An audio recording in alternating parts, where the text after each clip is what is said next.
Hello my loves and welcome back to my YouTube. I hope you are all well. This is really in the way actually, isn't it?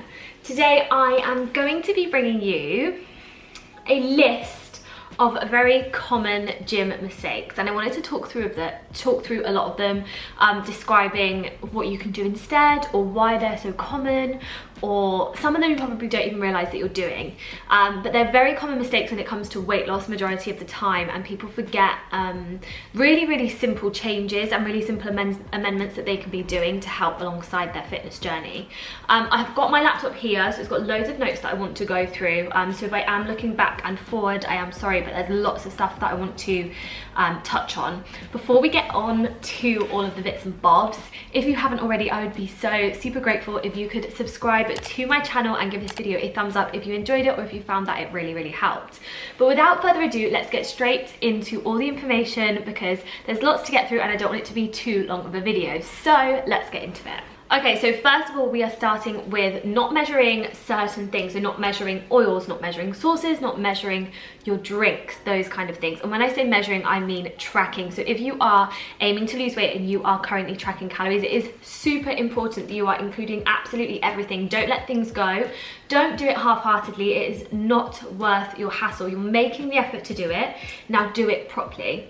Putting it into perspective, 1 tablespoon of oil is 120 calories. So if you have 2 tablespoons of oils that you're not adding up every day, that is 240 additional calories, which I know doesn't seem a lot, but in the grand scheme of things, that's an additional 7,200 calories a month. 7,200 calories a month that you have not accounted for. Ketchup is 19 calories per tablespoon, mayo is 94 calories per tablespoon, and these are all things that you would just put on your plate and not even think about it. You have to be true to yourself. Like I said, it is so important. Do it properly and do it like you mean it.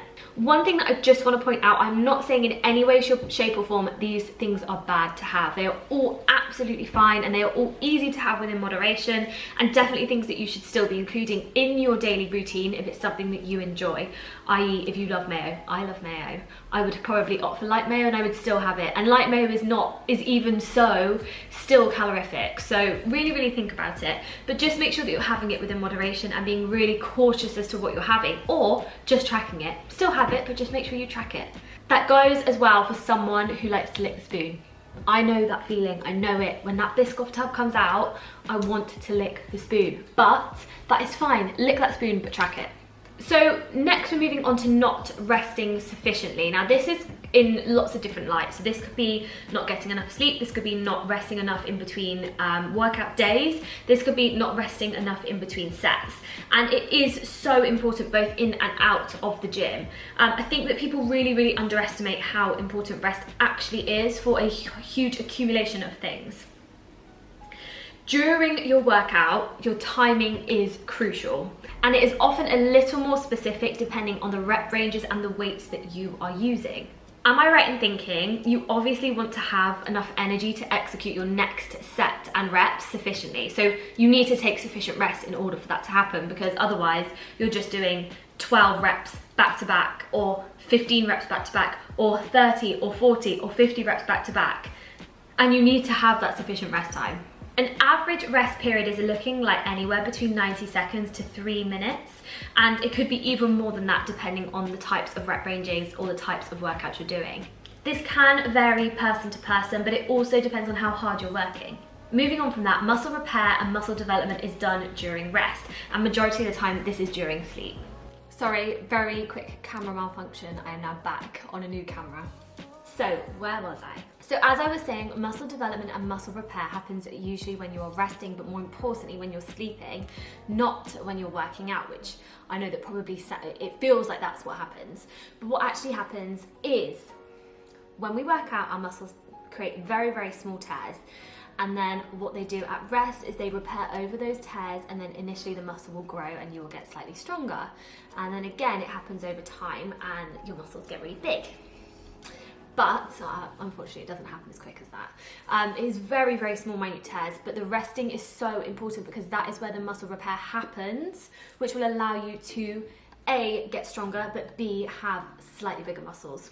I'm saying slightly because it is so slight every time, but it is in the long run worth it. Whilst we are touching on sleep, I just want to talk about it from a nutritional point of view as well. When we don't get as much sleep as normal, we are more likely to increase the production of ghrelin, which is the hunger hormone that makes us hungry. And now this is probably something you've heard a couple of times before, but what it will eventually make you do is be more hungry in the morning, which is probably why when you've had a late night or you've had a night out and you're feeling a little bit hungover the next day, you do have an increased production of ghrelin, which means that you are more hungry even when you are not. It also reduces the production of leptin, which is the hormone that makes you feel full. So we're not actually hungry, but our body makes us feel like we are. So we then end up overeating, which is obviously not ideal. That's not what we want to happen. So that is another thing. Sleep is so important.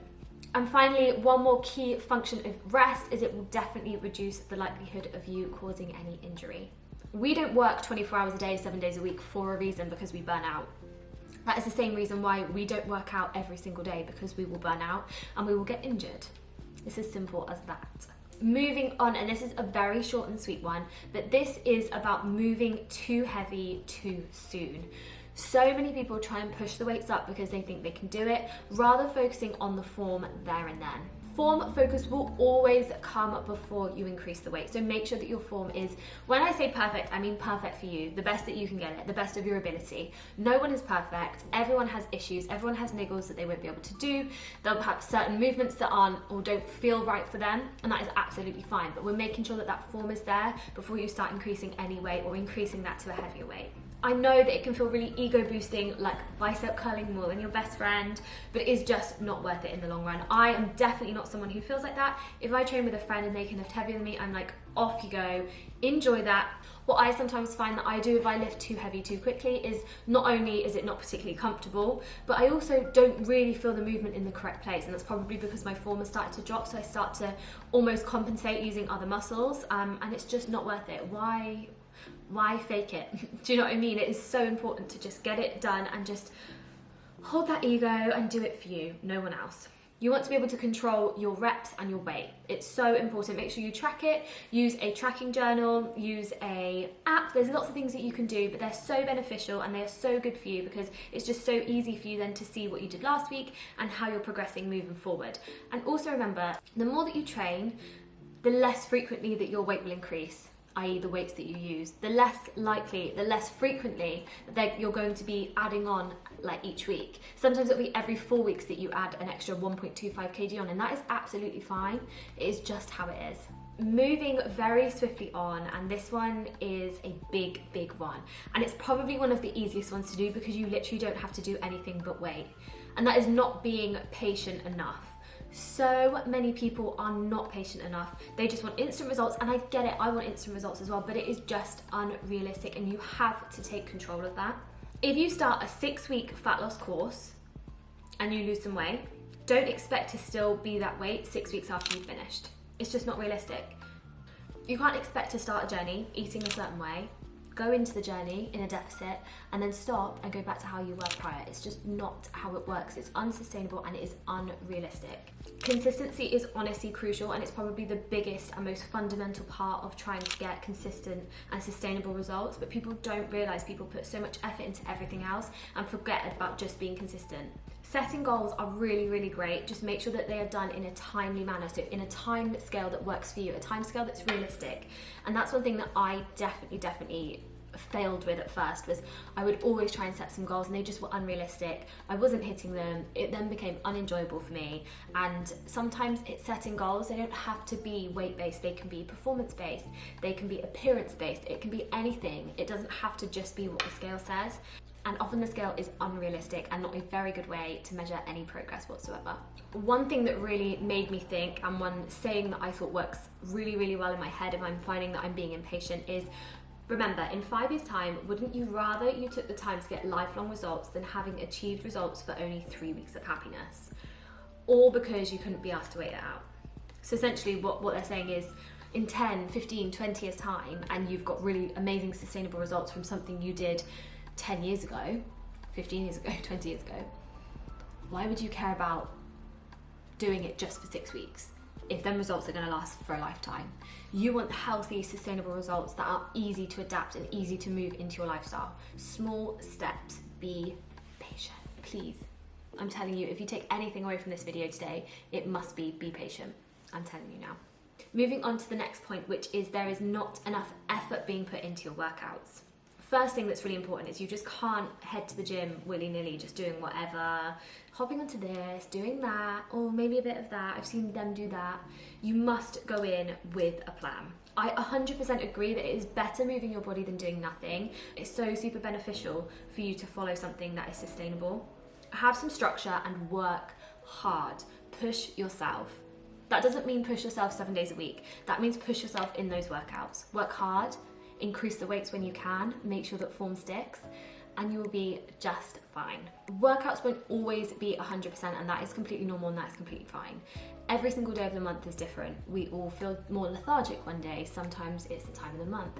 There's so many things that will come up that will cause our workouts to take a little bit of a hit, but I want you to be working to the best of your ability on that day, whatever that may be, even if it's half an hour less, even if that you cut the reps down. Just work as hard as you can on that specific day. As I said before, keep yourself accountable by tracking your weights in a logbook or an app, whatever that may be, because that will definitely help you stay on track as well. And finally, one super important point is that you are not being active outside of your workouts. Now, this is something that I have to repetitively say to people. People think that going to the gym is enough. They're wrong. We tend to burn more of our daily calories through NEAT, which is non-exercise activity thermogenesis, in comparison to our EAT, which is our exercise activity thermogenesis. So basically what that means is when you go to the gym, we burn X amount of calories. We don't want to focus on that. It's not that important. We don't want to specifically focus on the number that your Apple Watch says. But if we're using it in this type of version, yes, we burn calories at the gym. Then we also get some steps in, and actually throughout the day, your activity allows you to burn more calories because you are super active throughout your day. You can't just go to the gym and then sit on the sofa all day, because that literally means that you have done an hour of exercise, whereas most people will be up on their feet, walking around, doing things as well as that. So it's so important that you are setting yourself potentially a step goal if you find that that works for you. Or just incorporating some additional activity whenever you can. So taking the stairs rather than the lift, making sure that you park further away at the shopping centre, taking your dog for a walk maybe twice a day if they can, meeting a friend potentially for a walk and a coffee rather than sitting down and having a coffee. There are so many things that you can do to help increase that activity throughout the day. It could be cleaning the house. All of these kind of things add up, but they are so super beneficial. You can't expect to lose weight by just sitting down all day and going to the gym 3 times a week. It is just unrealistic, and also it's unsustainable and also unhealthy. Getting steps in is one of the most sustainable ways to focus on weight loss, because it is so low impact, it's so easy for you, and also it is easy for you to get in. Do you know what I mean? It's fun. Like, people love going on a walk, especially when the weather's lovely, when it's summer, even when it's winter. It can definitely feel really, really nice getting that autumny winter walk in. But people completely underestimate it, and it is so important. I think it is one of the reasons that I managed to lose around 20 pounds. Seriously, I swear down, is because I was super active outside of my workouts, and that was something that I was never focused on before. I was like, right, what am I doing differently? Why did I lose that weight? Yes, I focused a little bit more on my food, but I also incorporated a lot more activity that was low impact, a lot more activity that was fun, a lot more activity that I was able to do very easily. And I think that people forget and think that it has to be a huge challenge, and I'm telling you guys, it doesn't have to be like that. But that is the end of today's video. I really hope that you took something from this, and I really hope that you will incorporate it into your daily life, because these are all very small tweaks that you can do to help ensure that you're getting the best out of your weight loss journey, or potentially weight gain journey, whatever that may be. These can definitely work for both. Progress takes time, be patient, but do everything that you can to the best of your ability. So thanks for watching, guys. I hope you enjoyed it, and I'll see you all very, very soon.